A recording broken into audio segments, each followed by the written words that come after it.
Hello guys, আসসালামু আলাইকুম। সবাই কেমন আছেন? আশা করি সবাই ভালো আছেন। শুভ সকাল। তো এটা ছিল গতকালকে ভিডিও।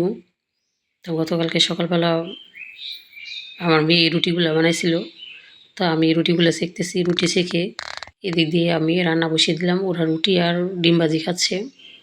তো আজকে রান্নার জন্য ছিল বরবটি, সাথে ছিল কালা বাগুন, সাথে ফুলকপি, আলু, এগুলো দিয়ে একটা মজাদার চেপা শুটকি ভাজি করব। তো সব কিছু একসাথে দিয়ে যখন ভাজি করা হয় তখন ওই ভাজিটা খেতে খুবই টেস্ট হয়। তো আমি কিন্তু প্রায় সময় এরকম একটা শুটকি ভাজি করি, কারণ এই ভাজিটা করলে আমি এখন করছি না, সকাল দুপুর সন্ধ্যার আগে পাওয়া যাবে না, এটা আমি ভালো করে জানি। তো ফাইনালি দেখেন সবজি ভাজিটা প্রথমে ঢাকনা দিয়ে ঢেকে রাখছিলাম, তো অনেকখানি মিশে গেছে। প্রথমে দেওয়ার সময় অনেক সবজি দেখা গেছিলো, আর এখন দেখেন আমি আস্তে আস্তে উল্টিয়ে পাল্টিয়ে নিচ্ছি। তো শুটকিটা যখন প্রথম কষানোটা ভালো হলে তখন ঘ্রাণটা সুন্দর বের হয়। আমার বাড়িতে একটা মিস্ত্রি আসছিল, ওই ভাই আমাকে জিজ্ঞেস করতেছে যে আপনি কি চাপা শুটকি বড়া বানাইতেছেন ভাবি? আমি কই না, যে আমি শুটকির ভাজি করতেছি, খেয়ে যান। বলতেছে না, শুটকির ভাজি খাবো না, চাপা শুটকির বড়া খাবো। তো এদিক দিয়ে দেখেন ভাজি করে আমি এখন শোল মাছ নিলাম, সাথে 2টা কই মাছ ছিল দেশি। প্রথমে লবণ দিয়ে ভালো করে ধুয়ে পরিষ্কার করে নিয়েছি। তো শোল মাছের পিস মাত্র ছিল 3টা, আর একটা মাথা, সাথে ছিল 2টা কই মাছ। তো এটি দিয়ে আজকে দুপুর চালিয়ে দেব, কারণ বাজারের শর্ট। আর আমি যা সবজি ছিল সবগুলা সবজি দিয়ে আমি মজাদার একটা ভাজি করে ফেললাম। তো ফাইনালি দেখেন আমার সবজি ভাজিটা, আর একটা সবজি কিন্তু খোলে নাই, সব আস্তে আস্তে ছিল। আমি ওইরকমভাবে নাড়াচাড়া করছি, একদম খুলে গেলে ভালো লাগে না। আর এভাবে এরা ভাজি করলে দেখতেও সুন্দর লাগে, মাশাআল্লাহ, খেতেও খুব টেস্ট হয়েছে। আমার ছেলে বলতেছে তুমি এই ভাজিটা কার কাছ থেকে শিখছো? নানু এইভাবে ভাজি করে। তো সবজি ভাজি পরে আমি এইদিকে দুধ জাল দিলাম। তো দুধটা নামিয়ে নিয়েছি। আর এখন দেখেন আমার কই মাছ ভুনাটা আর শোল মাছ ভুনাটা দুটো আমি একসাথে ভুনা করলাম। এদিক দিয়ে ছাদে চলে আসলাম, প্রচুর রৌদ্র উঠেছে আজকে। তো ভাবলাম আজকে আমি ধানগুলো রৌদ্র দিয়ে, যেহেতু গতকালকে ভাঙাবো, তো আগামীকাল যদি ভাঙাই তাহলে তো আমার ধানটা রোদে দিতে হবে। তো ধানটা রোদে দিলাম। আর ফাইনালি দেখেন আমার ছাদ বাগানটা, এদিক দিয়ে টমেটোর চারাগুলো মাশাআল্লাহ, আর এদিক দিয়ে দেখেন কালো মরিচ যেটা লাগাইছি। তো আর এদিকে দেখেন আমার কবুতরের বাচ্চা ফুটাইছে, 2টা বাচ্চা। এই কবুতরটা 1 বছর হয়েছে আমি কিনছি, কেনার পরে এই পর্যন্ত 2 বার সে বাচ্চা ফুটাইছে। মাশাআল্লাহ বলবেন সবাই, আমার ভাগ্য এত ভালো।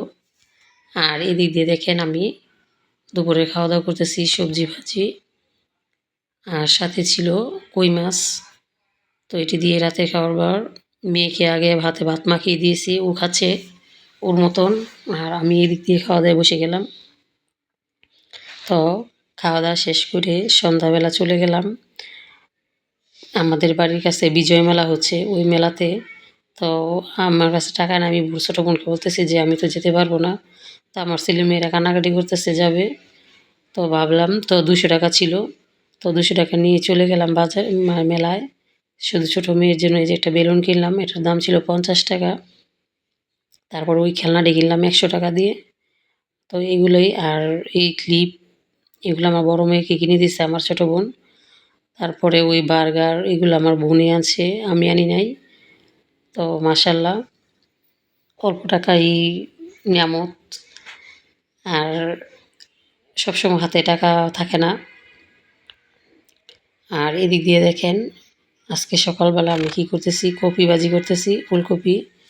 তো কপি ভাজিটা ভালোই লাগছে, কারণ হালকা হলুদ দিয়েছি, একদম সাদা না। আর ধনিয়া পাতা নাই, যদি ধনিয়া পাতা থাকতো তাহলে ধনিয়া পাতা দিলে হয়তো আরও বেশি ভালো লাগতো। তো আজকে কিন্তু ভাই প্রচুর শীত বাইরে, শীতের কারণে মানে বের হওয়া যাইতেছে না। তো আজকে আমি ধানগুলো ভাঙাবো। তো এদিকে দেখেন কপি ভাজি করার জন্য আমি সব কিছু আমার ফাইনালি হয়ে গেছে। ফুলকপি ভাজি ডান। আর এখন আমি রান্না করব ছোট মাছের চচ্চড়ি। আর এটা হচ্ছে মলা মাছ। তো আমি মাছগুলো আগেই হলুদ মরিচ লবণ দিয়ে মাখিয়ে নিলাম। তো মাখিয়ে কিছুক্ষণের জন্য রেখে দেব। তারপর আমি আবার রান্না করব। কই মাছ, দুটো কই মাছ নিয়েছি। সপ্তাহ শেষ আর মাসও শেষ। আমার হাজব্যান্ডের টাকা বেতন পাই নাই। বেতন পাইলে উনি টাকা দেবে। আর প্রবাস কিন্তু সব মানুষের এক সমান সুবিধা না। তো উনি যাওয়ার পর থেকে একটু অসুবিধা হচ্ছে। তো কি করব, এখন দুটো কই মাছ, বড় ছেলে আর মেয়ে খেলিয়ে চলবে। আর আমি এই ছোটো মাছ আর ফুলকপি ভাজি যতটুকু আছে অতটুকু দিয়ে চলবে আমাদের আজকে। আজকে আর রান্না বান্না করবো না। ওই দিক দিয়ে বাচ্চা পাটি খেলাধুলা করতেছে। তো আমি প্রথমে কই মাছগুলা বেজে নিব। তো কই মাছগুলো ভাজার জন্য আমি কই মাছগুলো প্রায় কড়াইতে দিয়ে দিলাম।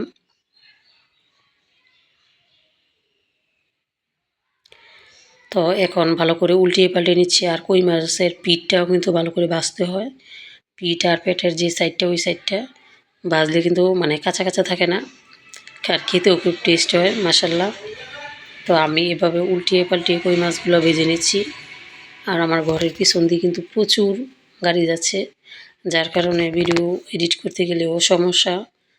আর এখান থেকে বের হয়ে যে কোথায় গিয়ে যাব ওইটার কোনো ভাও নেই।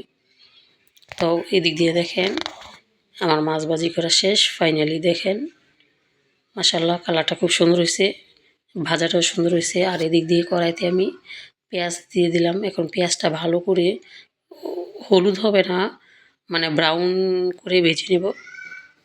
ওইভাবে যদি ভাজি তাহলে ও মলা মাছটা খেতে ভালো লাগবে, পেঁয়াজটা বেশি একটা দেখা যাবে না। তো এদিক দিয়ে দেখেন পেঁয়াজটা আমি আস্তে আস্তে ভাজি করতেছি। তো এভাবে পেঁয়াজ ভাজি করলে আমার মেয়ে আবার ওটার সাথে দাঁড়ায় থাকে। সে আবার রান্না শিখে, বড় মেয়েটা, সে বলে যে আমি এভাবে পেঁয়াজ ভাজি করি, তুমি দাও। তো ওকে দিলে ও কিন্তু পেঁয়াজটা মাঝে মাঝে পুড়ে ফেলে। তাই বললাম যে না, আজকে আমি ভাজি করি, তুমি দাঁড়িয়ে দাঁড়িয়ে দেখো। তো দেখেন পেঁয়াজের কালারটা কিন্তু অনেকটুকু ব্রাউন হয়ে গেছে। আর এই পর্যায়ে আমি মাছগুলো দিয়ে দিব। তো মাছগুলো দিয়ে দিলাম। এখন উল্টিয়ে পাল্টে নাড়াচাড়া করে নিব। আর আজকে ছোটো মাছগুলো একটু ভিজা ভেজা রাখবো, কারণ পোড়া পোড়া একদিন খাইছি, তো আজকে ভেজা ভেজা করলে ভালো হবে। আর এদিক দিয়ে আপনাদের আরেকটা আকর্ষণীয় জিনিস দেখালাম, একটা স্টিলের বাটি আর গ্লাস। আমার কাছে কিন্তু আরও আছে।